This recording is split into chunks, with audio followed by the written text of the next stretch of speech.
Welcome to the Talking Heart, always connected though miles apart. Like the lotus flower grows from the mud, transforming pain into power, we rise above.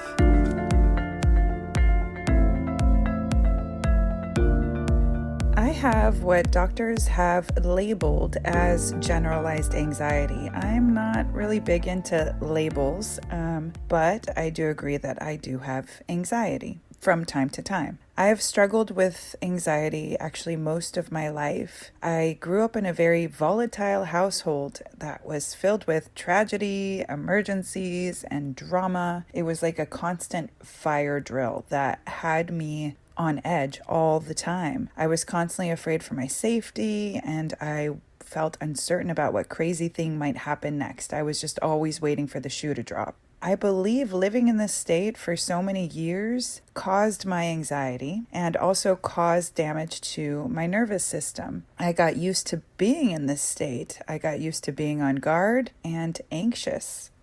This was my normal. This is what I thought it meant to be human and what it meant to be in my body. When I was in my 20s and really struggling with my anxiety, there was a lot of shame associated with having what may be termed or labeled as a mental illness or not being normal. So I kept it inside and I didn't tell a soul, and I just suffered in silence. I remember there would be many times, especially when I was out in public, mostly when I was alone, that I would feel a panic attack coming on. At that time, I did not know what it was other than this feeling of the walls closing in on me, like some sort of impending doom was lurking. I would begin to shake. I started feeling dizzy. My heart would beat super fast, and I felt like I needed to run for cover. I definitely needed in those moments to be away from people because I certainly did not want to run the risk of someone witnessing my freak out. What would they think? Would they think that I was crazy? Would they put me away? All these sorts of things would start making my panic worse when this would happen in public. So I would quickly make my way home and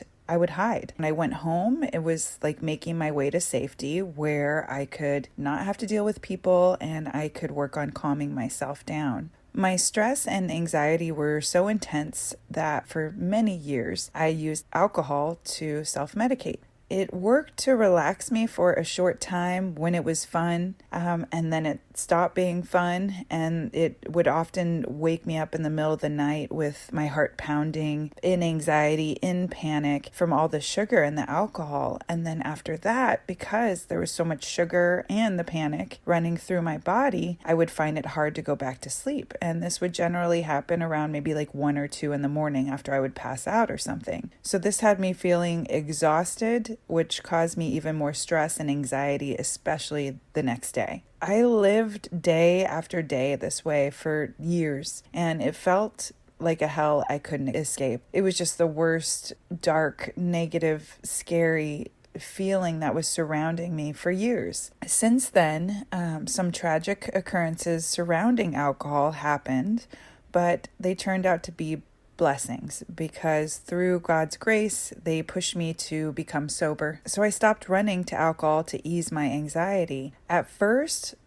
it was incredibly hard to deal with the emotions and fear that were arising from within me. I didn't think that I could handle that on my own. And knowing that I no longer had the temporary relief of running to the bottle, it was tough, but I got through it.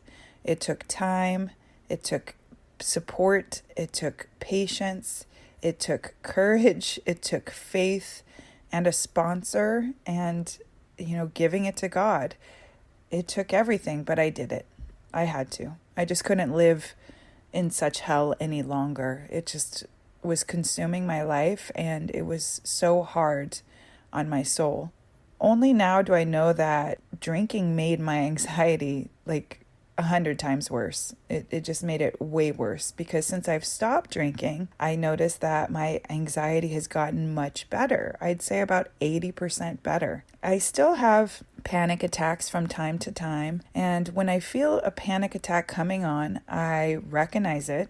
As soon as I start to get that weird feeling, that twinge, that lurking, that darkness, that fear, and at that moment, I try my best to talk myself off the ledge, I guess, so to speak, and I try to be reasonable with myself by reminding myself of the facts. And the facts in that moment is that most of the time, 99.9% or even higher, I am not in any imminent or immediate danger. So sometimes that works, and other times I also try to do deep breathing. As we know, or maybe you don't know, when we're having a panic attack, we stop breathing, and the loss of oxygen makes the panic more magnified. It makes it so much worse. So breathing through it definitely helps to get the oxygen flowing and to get your body to calm down. I also try to move around if I'm not frozen. Sometimes I'll panic and I'll freeze, but if I can actually move, I will move around. I'll put my bare feet on the ground and I'll try to shake it out of my body or dance it out, just get it out of my body. There are times when I've been triggered and it's obvious why I might be panicking, but there are other times when I have a panic attack for no apparent reason that I'm aware of. And I still practice those same techniques to get through it. I try not to go too deeply into it if I'm not sure where it's coming from. I just try to help my body through it. At this point, I've been through enough panic attacks to know that even though it feels like it, I'm not going to die, even though I'm shaking and my heart is racing and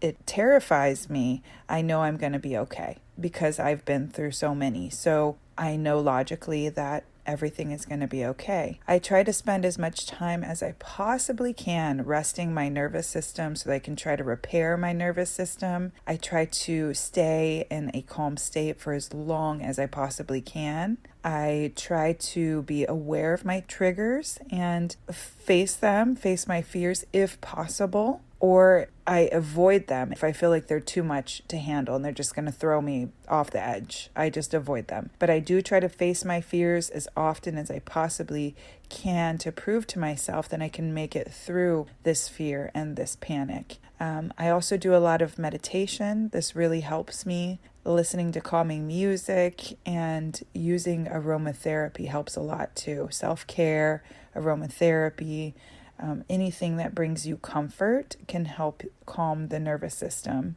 So if you're suffering from anxiety, I truly understand how hard it is to deal with and how scary it can be. I wish you peace and calm today, and I want you to know that you are safe and everything is going to be okay.